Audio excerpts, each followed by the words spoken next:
Salut mon cœur. On dit souvent, celui qui ne sait pas d'où il vient ne sait pas où il va. Nos origines, c'est ce qui façonne notre identité, c'est l'histoire de notre famille, de notre peuple.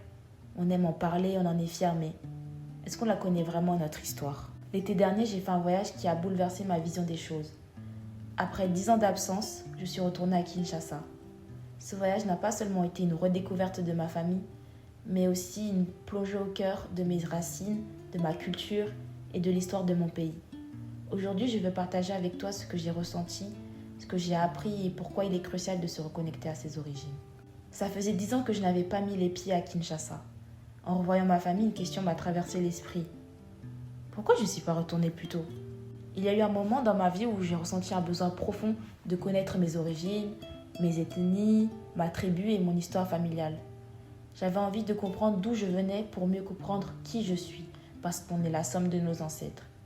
Et puis, il y a la transmission, ce que nous recevons et ce que nous devons transmettre. Je parle lingala grâce à mes parents qui m'ont appris dès l'enfance. Mais je me rends compte que je ne le pratique pas assez à cause de mon accent français et puis la peur que l'on se moque de moi. Pourtant, j'ai de la chance. Je le comprends, je peux parler, mais parce que d'autres n'ont pas eu cette opportunité. Alors, pourquoi complexer? Si je ne le transmets pas, je perds une partie de mon héritage. Et je ne veux pas que mes enfants grandissent sans cette langue, sans ce lien avec leur culture. Ce voyage m'a aussi rappelé une chose essentielle. Nos grands-parents ne sont pas éternels. J'ai eu la chance de connaître mes arrière-grands-parents quand ils vivaient en France. Des souvenirs qui, même à 6 ans, restent gravés en moi. C'est une grande bénédiction pour moi de les avoir connus car j'ai pu avoir ce lien avec eux. S'ils n'étaient jamais venus vivre en France, peut-être que je ne les aurais jamais rencontrés. La première rencontre avec les grands-parents, c'est vraiment un moment inoubliable, rempli d'émotions intenses. Lorsque je les ai revus en 2015, c'était des retrouvailles remplies de joie. Ma coco était tellement heureuse de me revoir, ça me faisait chaud au cœur parce que j'étais avec elle, chez elle, dans notre terre. Et puis à ce moment-là, c'était ma première fois à Kinshasa et quand j'étais petite, c'était vraiment un rêve d'y aller. Mais à ce moment-là, je n'aurais jamais pensé que ce serait la dernière fois que j'allais la voir malheureusement. Et je me rappellerai toute ma vie de ce dernier appel avec elle. J'ai fait l'effort de lui parler uniquement en lingala pour qu'elle puisse bien me comprendre. Et les derniers mots qu'on a échangés, c'était uniquement des je t'aime. C'était vraiment un moment fort pour moi. Mais en retournant à Kinshasa l'été dernier, je suis allée chez mon arrière-grand-mère et elle n'était plus là. Tout était vide, ça m'a fait un pincement au cœur. J'avais cette pensée qui résonnait en moi, mais pourquoi on n'y est pas retourné plus tôt? En 2017, elle était encore là. On lui avait promis en plus de revenir. On repousse souvent les voyages à Kinshasa pour mon cas. On se dit, allez, on ira l'année prochaine. Et puis un jour, c'est trop tard. Ce voyage m'a appris qu'il ne faut pas attendre. Si on peut économiser pour partir en vacances ailleurs, on peut aussi le faire pour aller voir nos grands-parents, ainsi que le reste de notre famille. Mais ce retour ne m'a pas seulement replongé dans le passé. Il m'a aussi permis de découvrir des connexions inattendues.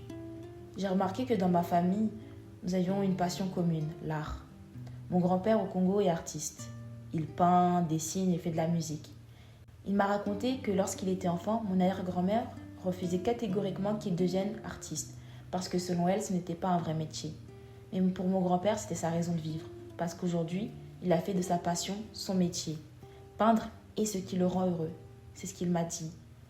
Malgré qu'il ne soit pas un artiste très reconnu, très aisé, ce qui compte pour lui, c'est de faire ce qu'il aime. Et je trouvais ça hyper beau. Son histoire m'a énormément touchée parce que ça a plus ou moins remis ma vie en question. Et puis, j'ai tous ces tableaux à la maison qui sont magnifiques d'ailleurs. Et pour ceux qui veulent voir ses œuvres, elles se trouvent au centre culturel de Boboto à Kinshasa. Et puis, il y a eu ce moment presque irréel. Il m'a montré sa guitare, une guitare exactement comme la mienne. Et je l'ai vue comme un signe. Au-delà de ma famille, j'ai redécouvert la beauté de mon pays, les paysages, la richesse culturelle, l'histoire. Et il y a tellement de choses à voir en dehors de Kinshasa. Mais cette beauté contraste avec une réalité douloureuse. La population souffre. À l'heure actuelle, à l'est de la RDC, il y a un génocide qui est en cours. Le Congo est tellement riche en ressources et pourtant, ce n'est pas sa population qui en profite. Sous nos terres, on retrouve le coltan, le cobalt, le cuivre, plusieurs minerais qui sont volés par le Rwanda, qui est financé par les grandes puissances. Derrière nos téléphones, nos ordinateurs, nos machines à laver, il y a le sang des Congolais. Il y a des femmes qui se font violer, des enfants tués, des villages détruits, donc forcément les populations doivent se déplacer en prenant le strict nécessaire pour fuir ces horreurs. Il y a des milliers et des milliers de morts. On pourrait même parler de millions depuis plusieurs décennies. Et jusqu'à aujourd'hui, rien ne change. Et c'est tellement triste de voir mon pays comme ça. Personnellement, le Congo, je le vois comme quelqu'un qui a un énorme potentiel, mais qui se retrouve bloqué dans une spirale infernale qui l'empêche de s'épanouir. Le Congo ne vit pas, il est en train de survivre. Et il y a des gens qui veulent vraiment s'en sortir. Les Congolais ne sont pas uniquement forts dans la musique ou la danse, il y a aussi d'autres domaines. Mais ils n'ont pas suffisamment le nécessaire pour s'épanouir parce que le gouvernement semble ne pas se soucier de sa population. En allant près du fleuve pour pouvoir l'admirer de plus près avec mes oncles, j'ai rencontré un ancien Kuluna. Il était vraiment gentil avec nous et il nous demandait si on pouvait lui trouver un petit boulot pour qu'il puisse s'en sortir. Ça m'a fait tellement de peine parce qu'il voulait quitter cette vie de banditisme, mais comme la pauvreté touche une grande partie de la population, la plupart préfèrent terroriser les autres en les massacrant pour les voler. J'aime profondément le Congo parce que c'est la terre de mes ancêtres. C'est une partie de mon identité. En tant qu'enfant de la diaspora, faisons le possible pour aider notre peuple en faisant des dons pour ceux dans le besoin, pour ceux qui vivent dans des conditions inhumaines en ce temps de génocide. Alors informons-nous sur ce qui se passe. Il faut sensibiliser autour de nous parce qu'on ne peut pas rester insensible à ça. Il est vrai qu'il y a encore plusieurs d'autres endroits dans le monde où les gens vivent dans la souffrance à cause de la guerre et la pauvreté. Mais aujourd'hui, c'était important pour moi de parler de mon pays parce que je l'aime. J'espère vraiment du plus profond de mon cœur que mon pays sera prospère, que la population sera apaisée et pourra profiter de ses richesses. N'oublie pas que je t'aime.